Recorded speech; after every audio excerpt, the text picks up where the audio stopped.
Hello mga kalakwatsyer, our recipe for today is royal bibingka using tapioca starch. Ngayon mag-uumpisa na tayong gumawa. 2½ cups of tapioca starch. And then salain para pinong-pino. Maglagay ng konting asin para balanse ang lasa. Then evaporated milk. 1 can of coconut milk. And then 2 pieces egg. Meron pa akong little assistant. Haluin na natin ang ating mga ingredients, pinagsama-sama ingredients. Napaka-supportive ng aking assistant talaga mga kalakwatsero. Gusto talagang tumulong.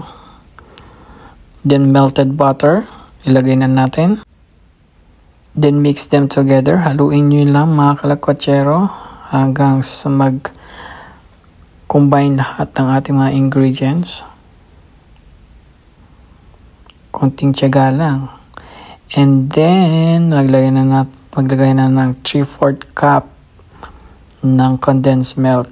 Magtira tayo ng konti para sa ating toppings mamaya mga kalakwatsero.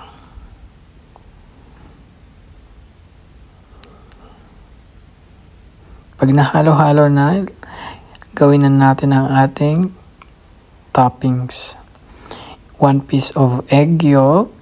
And then, yung natirang kondensada,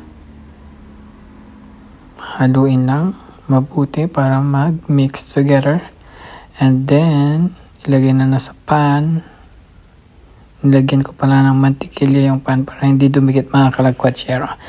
Then, preheat your oven to 350 degrees. Yan, luto na. Ilagay na natin ang ating toppings. Tapos lagyan din natin ng cheese and then ibalik sa oven.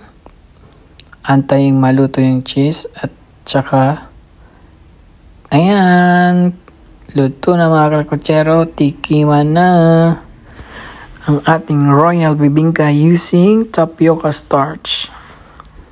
Mainit kaya kailangan nating i-blow. Yummy! Mga kalakwatsero, sarap. Nakuha natin ang kanyang texture malambot.